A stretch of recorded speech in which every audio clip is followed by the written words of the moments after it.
this is just the beginning. Welcome to the 5th Axios live event. Today we're talking about education. Before we get going, I want to thank the Axios events team for being able to pull these together and pull in the audience of often tens of thousands of people who are watching these interviews with some of the most powerful corporate and political leaders. We want to thank the Walton Family Foundation, who's the sponsor of today's event, and our partner, Heartland Forward.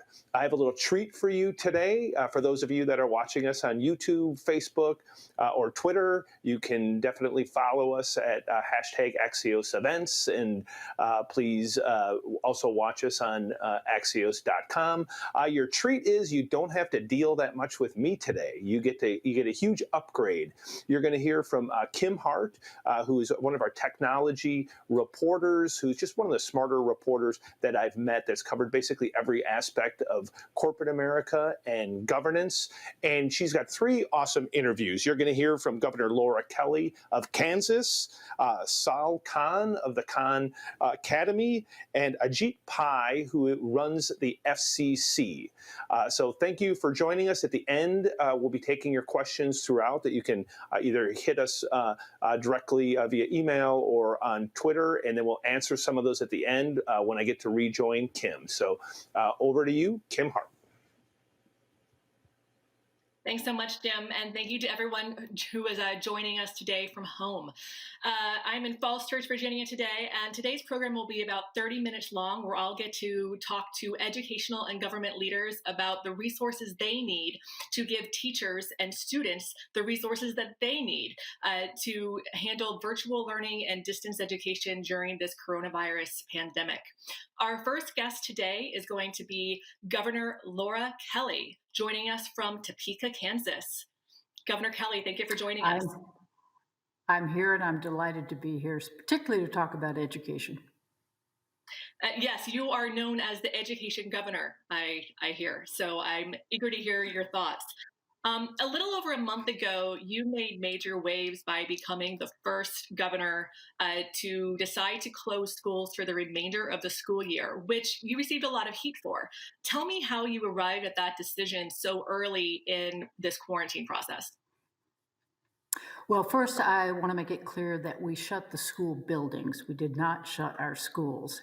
What we did is we took the kids out of the buildings, took the teachers out of the buildings, and then implemented what we called our continuous learning program. We happened to be in the midst of spring break when we made the decision. So what I did was just extend for a week spring break across the entire state. And during that period of time, we had about 40 of the best and brightest teachers from across the state of Kansas, with some administrators and some counselors, came together and virtually worked all night, all day for about 4 days, and put together a very comprehensive, very thorough package of learning tools for our kids. But they thought beyond just what kids needed to learn, but also what other functions do our schools provide for our kids. So they included, the online learning techniques, virtual learning. They did sort of academic packets to go for those kids who didn't have access to internet. But they also looked at ways that our schools could provide for childcare services. A lot of parents count on schools so that they can work. So they looked at ways to provide childcare services, particularly for our frontline workers, our doctors, our nurses, our first responders. So all of those folks could go ahead and go to their essential jobs and know that their kids were okay. Also, schools are often the place where kids get to eat. Lots of nutrition programs within our school buildings. So we got a waiver very quickly from the Department of Agriculture, which allowed us to extend our school nutrition program to include feeding children from the ages of 1 to 18, regardless of their free or reduced status. So it was an incredibly comprehensive program that they put into place in an incredibly short period of time. And we did that because we wanted to give our parents, our children, and our teachers certainty about what was going to happen. I sort of guessed that shutting schools down for a couple of weeks was not going to be a good idea because I was just going to have to extend that shutdown. And I thought it better to just go ahead and say, the buildings are closed. We're going to establish a different style of learning. And that's exactly what our educators did. And that's exactly what's been happening in the state of Kansas. And you, before becoming governor, you spent 14 years as a state senator and pushed really hard to restore more funding for public education throughout the state. And now Kansas, like virtually every state in the US, is looking at enormous revenue shortfalls and a fiscal crisis on top of the health crisis. Are you looking at substantial cuts to the funding that you worked so hard to restore? And how is that going to impact the school district's ability to deliver curriculum to students? I will work like the devil to continue to fund our schools. You know, I consider education clearly an essential service, as important as healthcare, as important as making sure our foster care kids are taken care of. I will do everything I can to make sure that they have adequate resources to continue to serve our kids. We are in the process, you know, yes, we just did our consensus revenue estimates, and we are looking at over $1 billion hole over the next 2 fiscal years. Uh, we'll look at every nook and cranny, and we'll look at every program, and we'll decide if there are cuts that need to be made. But we also know that it's likely that the federal government will be providing a stimulus package for state and local governments, and we are waiting to see what that looks like and how we can use that to fill some of the budget shortfalls that we're experiencing like every other state. Thank you. And a question that I received from an audience member is regarding broadband. Kansas has a mix of urban and rural areas and is less densely populated than a lot of states in the country. How is the broadband infrastructure providing for the services that you're trying to deliver? You mentioned that you are also providing analog services for students that do not have online access. And what kinds of things does the state need or need help with from the federal government? Well, you know, we're actually very fortunate that some of our companies stepped up and expanded access to broadband, greater bandwidth, which was very, very helpful. We have some of them providing free access, you know, because even in our urban areas where we might have access, there were folks who couldn't afford it. So a lot of them opened that up and allowed for free access to it, which was extraordinarily beneficial to some of our kids in our inner cities. So we've had great cooperation from them. We were in the process when this all hit of developing a broadband expansion strategy, working with our Department of Transportation and a legislative broadband task force. The feds were providing some funding. They've started to extend some funding for broadband, and we used whatever we could now, but really that's something that we will use in our broadband strategy going forward. We knew we had a problem with it, and we were beginning to address it, and we will continue to do that. But in the meantime, we've had some great partners step up to help. Thank you. And one last question for you, Governor Kelly. What is your expectation for what happens come fall? Are you expecting that schools will be able to reopen? And if not, how are school districts starting to plan now to get ahead of that? Well, we fully expect that there will be a second wave of this virus come in the fall. And so we're planning for that across the board, whether you're talking about our schools, you're talking about our businesses, you're just talking about essential services. We are looking at gradually opening up through a phase process, beginning sometime, hopefully in early May. But as we phase in services, we'll also recognize that it may be necessary to sort of revert and impose some more of those restrictions. It's way too early to call whether or not we'll actually open the schools buildings in the fall. I hope that we can, but we will anticipate the worst and be ready to continue online, academic packets to go, school nutrition programs to go, if that's what we need to do. So we'll do dual planning, planning to open and planning to have them shut. Governor Kelly, thank you so much for joining us today. It was Up my next, we're pleasure. going to hear from Thanks. Up next, we're going to hear from Sal Khan, the founder and CEO of Khan Academy. But first, we have a brief video from our partner, Heartland Forward. What is America's heartland? Is it Appalachia and the Ozarks? The Great Plains? Is it rural or urban? Is the heartland falling behind and forgotten? Or is the heartland rising? Here at the Heartland Summit, we gather the greatest minds from across the country who know the heartland best. We invite you to meet us in the middle. Let's roll up our sleeves and kickstart economic growth and innovation here in the heartland. So whatever the heartland means to you, vast landscapes or towering cities, let's change the narrative and build the future of the heartland together.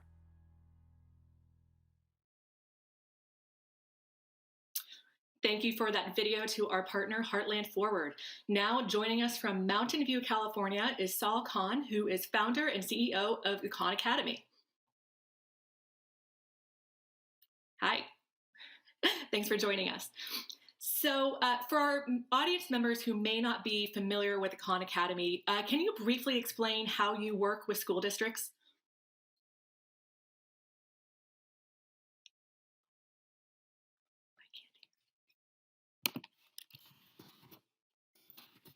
Oh, sorry, I was muted. My bad. Great. What I was saying is, Khan Academy, we're a not-for-profit. Our mission is free world-class education for anyone, anywhere. And the way that we try to do that, we started, this started as a project with me tutoring family members about 15, 16 years ago.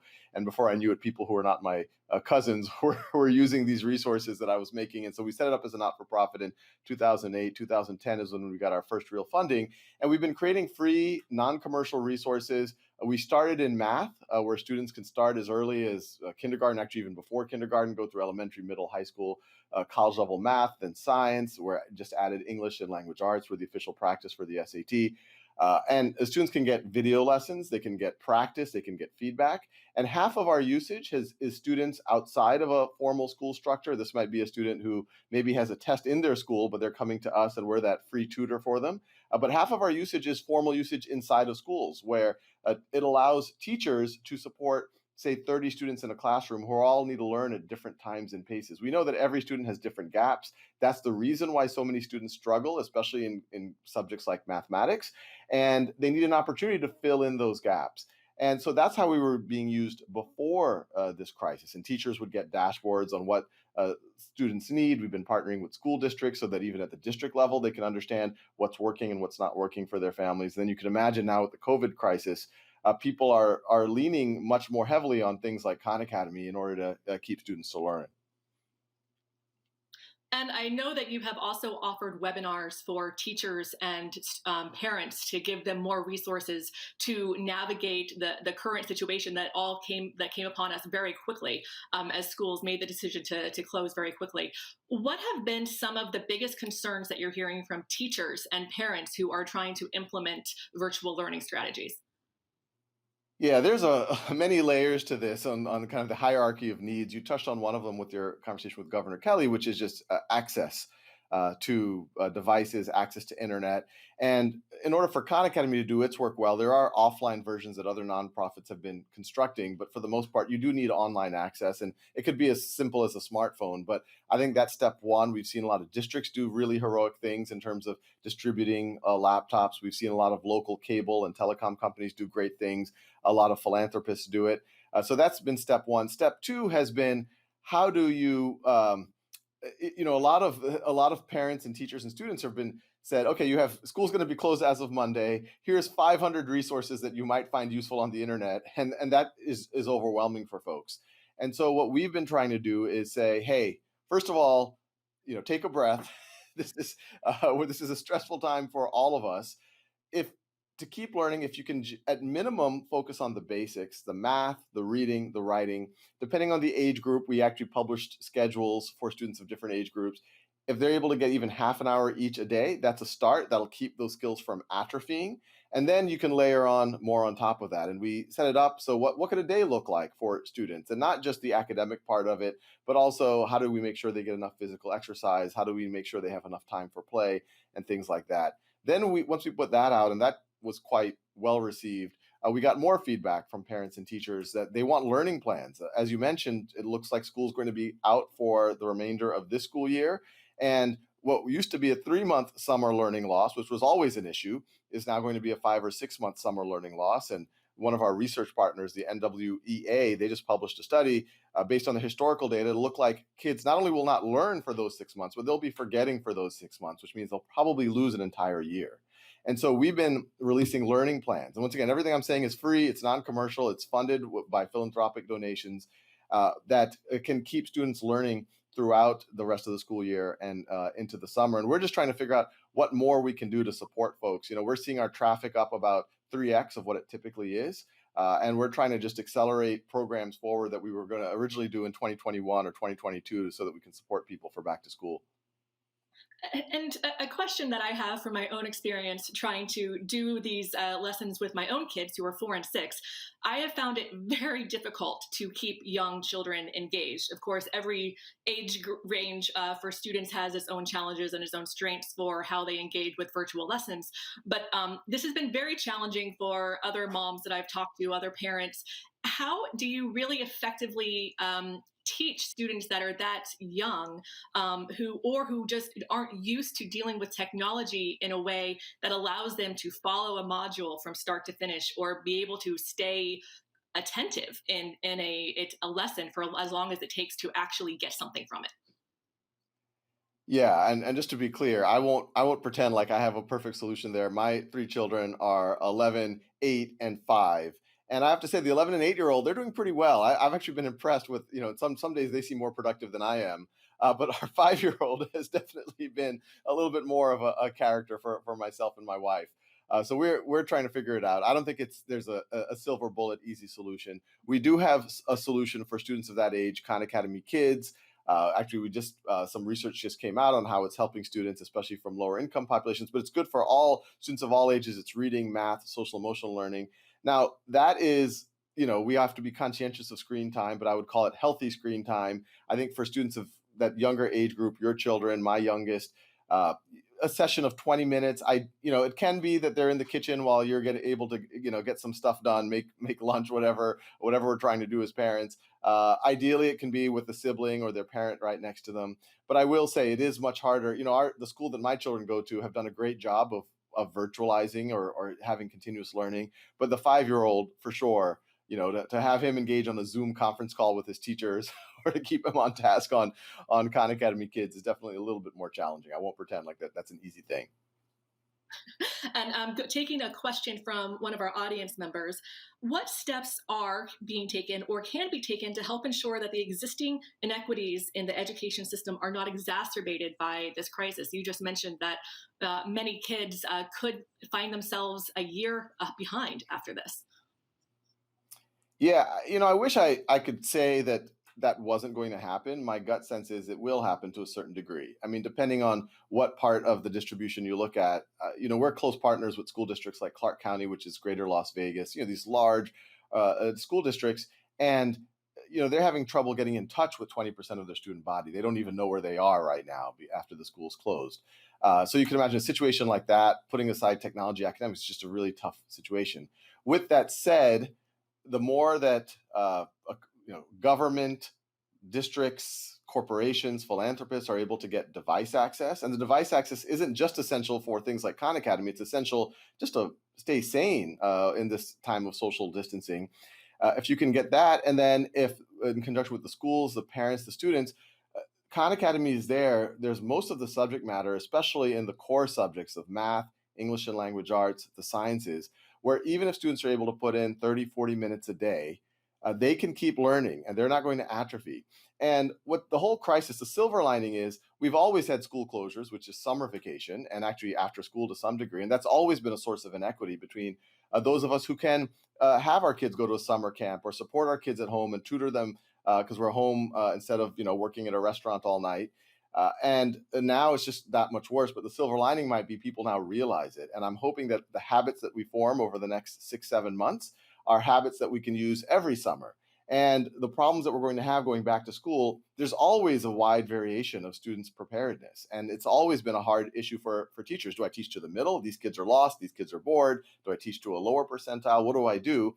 That's going to be that much wider. And so I think it's going to be that much more essential to be able to leverage tools like what we're trying to offer folks, which is, you come back to school, you can take a diagnostic, kids can make sure they can fill in all their gaps. I think a lot of school districts will spend a little bit more time on the basics this year so that we can reduce that variance. Great. Thank you so much for joining us, Sal. I really appreciate it. Thank you again from our partner, Heartland Forward. And now we have a short video from our sponsor, the Walton Family Foundation. After that, we'll hear from our third guest, Federal Communications Commission Chairman Ajit Pai.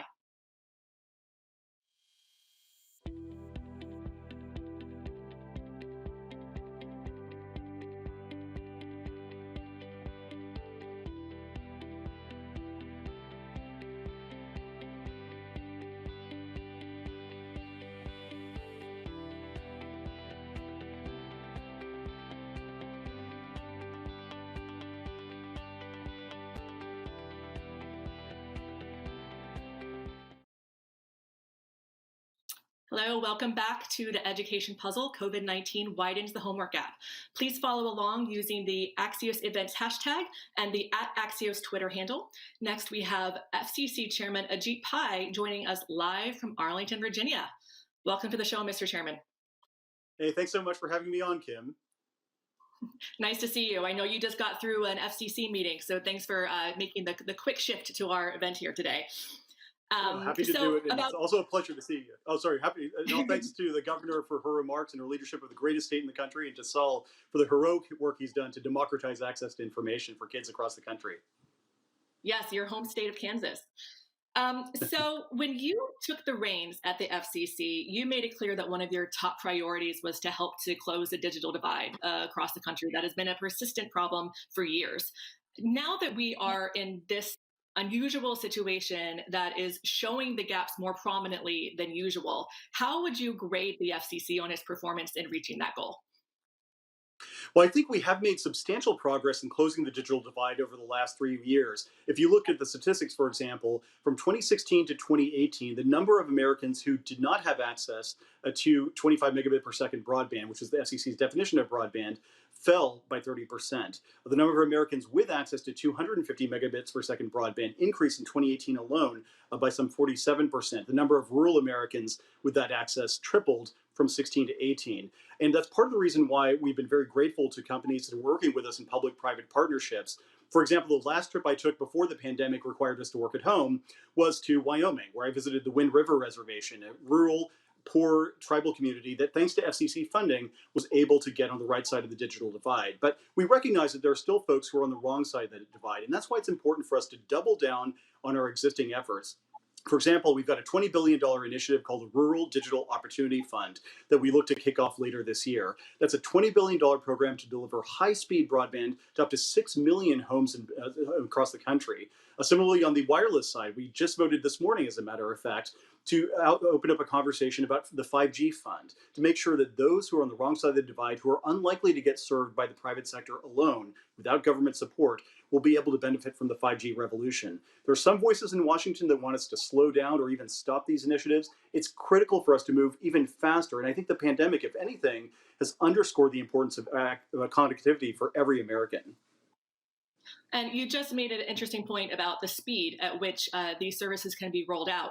And as has been widely reported, 5G, while still making progress through the pandemic in terms of deployment, is going to be a ways away, especially for rural areas.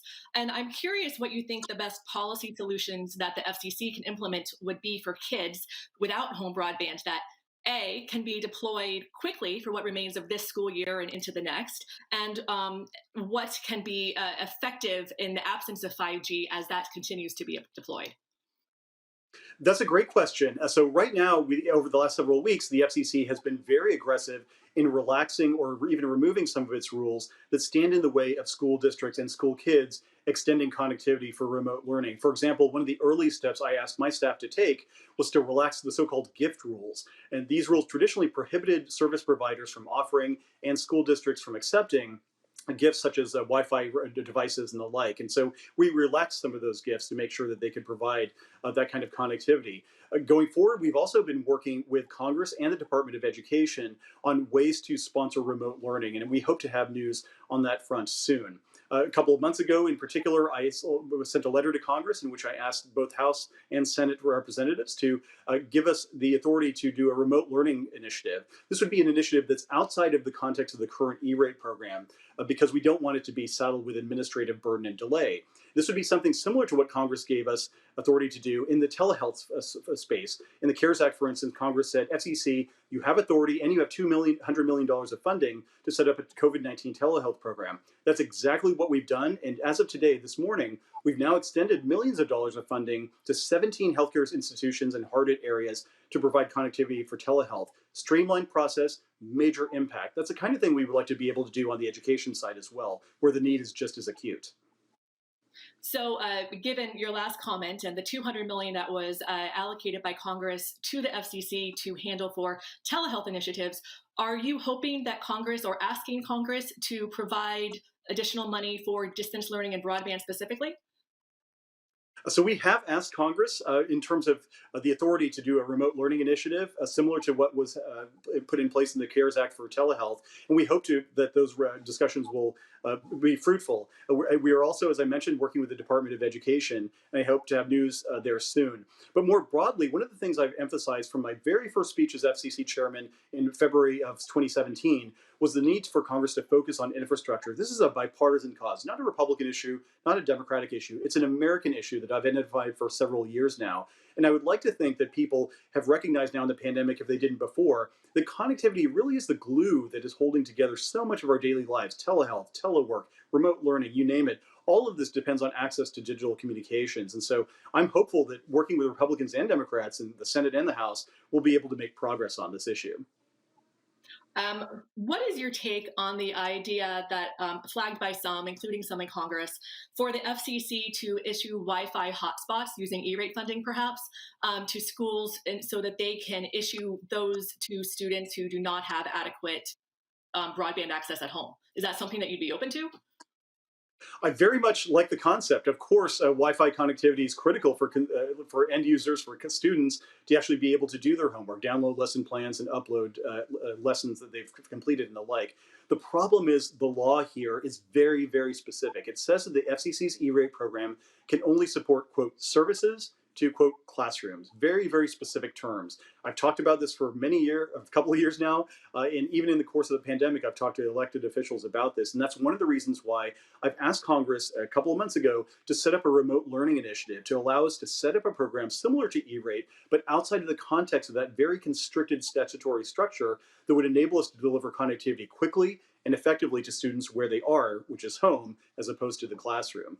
So we're going to continue to think creatively with Congress and any other stakeholders who are interested, but it's important for us to work together with everybody in this space in order to provide results for the American people.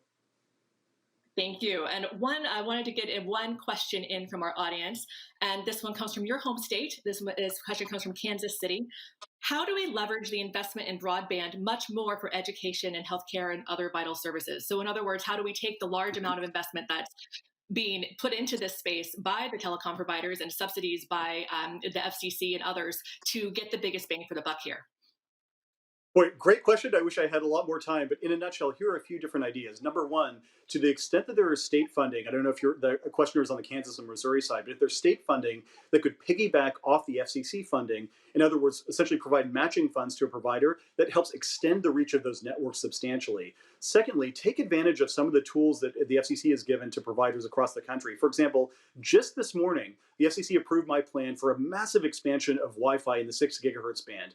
Very arcane issue, I know, but this is the most important initiative in Wi-Fi for an entire generation. It's going to allow any consumer across the country to have gigabit speed Wi-Fi, which you can think about is going to be amazing for educational modules that could be artificial reality, virtual reality, and the like. But that's one of the things we'd love to work with you on. And on the wired side as well, work with us to try to remove some of the local and state and federal regulatory barriers that stand in the way of making those dollars go further. For example, getting easier and quicker attachment of equipment to utility poles, which again, very arcane, but one of the biggest delays and cost elements to building a broadband network.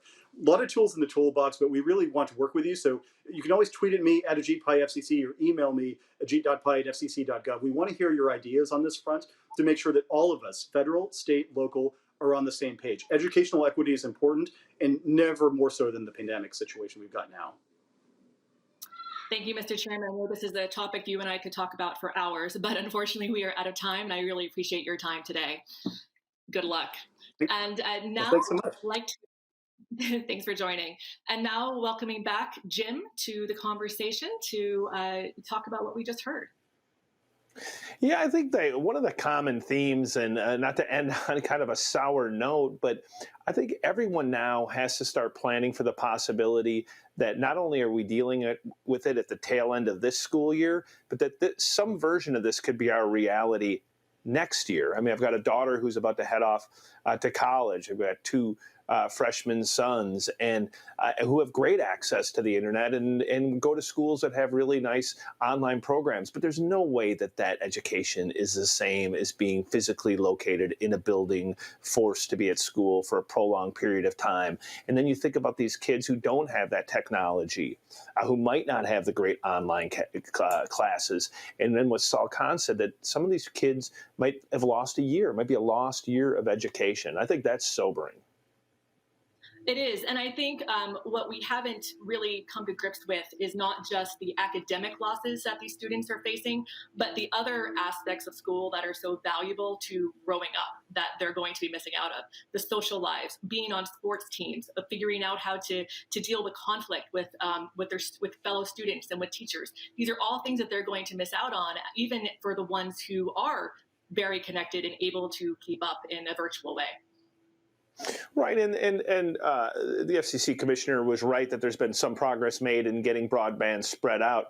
There's still a lot of communities out there in rural America, inner cities, that don't have that type of connectivity. And maybe one of the upshots of the pandemic will be that we now understand that we need that not only to sort of live our life on a day-to-day basis, but equip ourselves for things like, God forbid, another pandemic.